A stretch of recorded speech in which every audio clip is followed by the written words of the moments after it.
Setting boundaries. Does it feel strange that life is peaceful after you set boundaries? One of the things we do when we step out in loving ourselves during healing trauma or abuse is that we set boundaries. When people respect your boundaries, do you feel strange and out of place because there's nothing to push against anymore? Do you feel like you are still poised to defend your boundary? Our bodies can literally become addicted to conflict. When that conflict ends, we can experience a feeling of being out of place. We may even feel the need for a good argument, and that would be because our bodies are asking for their fix. I'm Carol Rathel, and this channel is about healing with self-love, because self-love is the most important thing to do. Listen carefully to what I'm about to tell you, because knowing this information and putting it into practice is essential if you don't want to be one of those people who go back to an abuser, or even so you don't have to go through a prolonged period of craving conflict. Peace will become so familiar to you that the insane or childish behavior of others is not worth losing your peace over. This formula is simple, yet super effective when practiced. First, let's look at how our bodies become addicted to conflict. Your body is a chemical making factory. These chemicals, called hormones, are released by one part of the body to tell another part of the body to activate or deactivate. An example of this is when you walk past a restaurant and you find your mouth watering as the aroma goes past. This is because the sensors in your nose send a message to your brain, and your brain sends a message to your stomach to release the enzymes and chemicals to prepare to digest food, and your mouth begins watering because your salivary glands are stimulated. And saliva is the first step of digesting food. In relation to situations of people who abuse or have no respect of your boundaries, a chain of reaction begins in your body as well, resulting in chemicals being released into your bloodstream, which cause your body to go into fight or flight mode. This can begin the moment the person walks into a room, or it may begin when their car pulls up in the driveway. We call that first event the trigger, because your body remembers the conflict of previous occasions that began with that event, the trigger.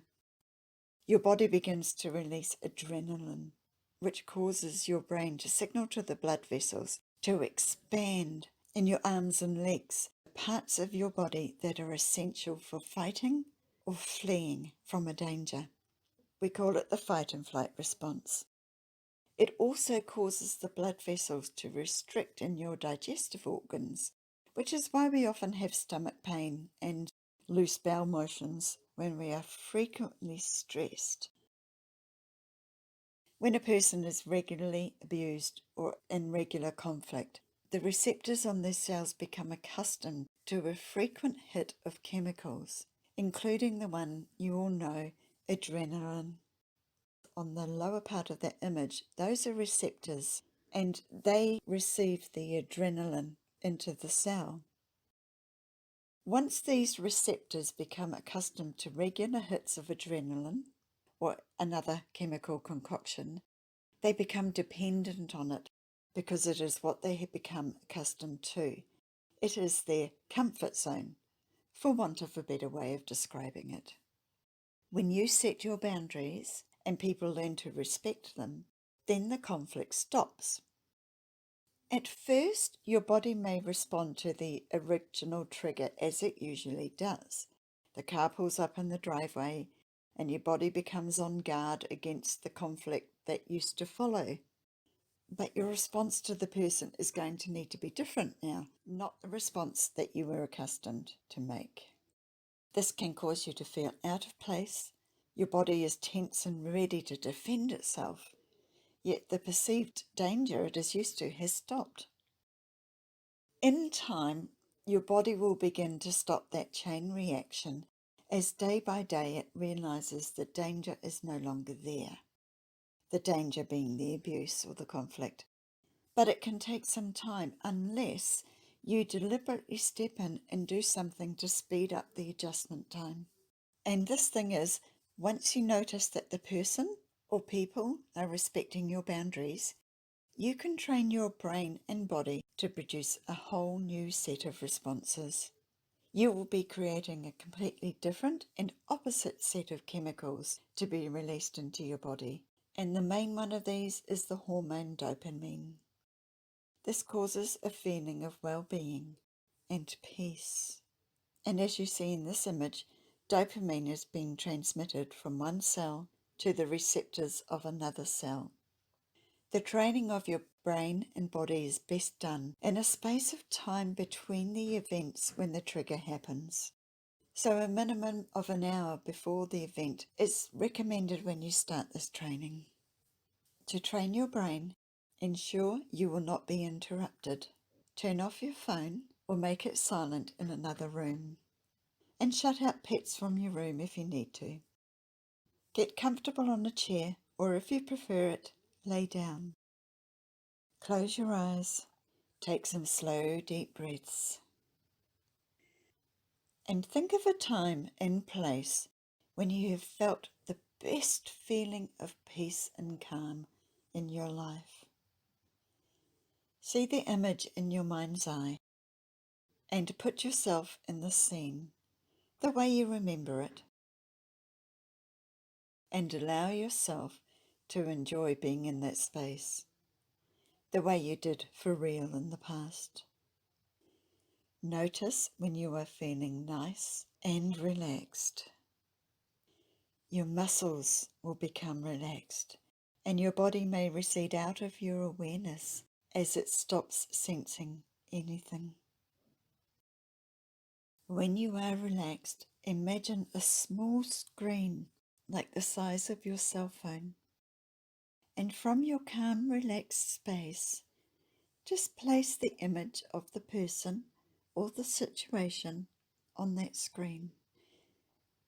Place it about 3 feet from you, so there is space between the imagined screen and you in your inner vision. Calmly look at the screen and see there is no danger. It is just an image of that person on the small screen. You are completely safe. Now, imagine the triggering event, if there is one, on that same little screen. See it occurring. You are completely removed from it physically and emotionally. Keep your calm space and see there is nothing there to stress you, because it is only imagination. When you feel you have accomplished the calm for even just 2 seconds, stop the vision. Make the screen blank. Take a couple of slow breaths and bring yourself back to your time and place and open your eyes.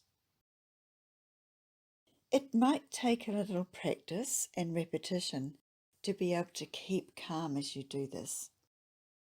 You may only get 2 seconds of calm, and you may find that in time you can stretch that to maybe 10 seconds or longer. The more you do it, you train your brain and body to have the calm and peaceful feelings when presented with the trigger. Even it doesn't feel like doing anything, it is training your brain.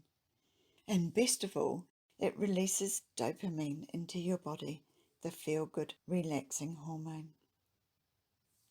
Take 5 and 10 minutes here during your day, maybe when you go to the bathroom, to do this visualization. Soon it will become completely normal to be relaxed. I recommend daily meditation as well, because that also teaches your body how to relax.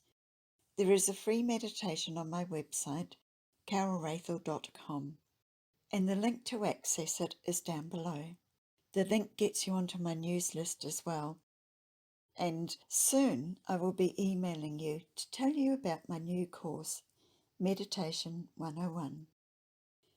This course teaches you how to meditate, how to manage thoughts so they don't disturb your meditation, and how to fully relax so you get the most out of your meditations. Thanks for watching. Please subscribe, like, and share. Until the next video, I'm sending you love.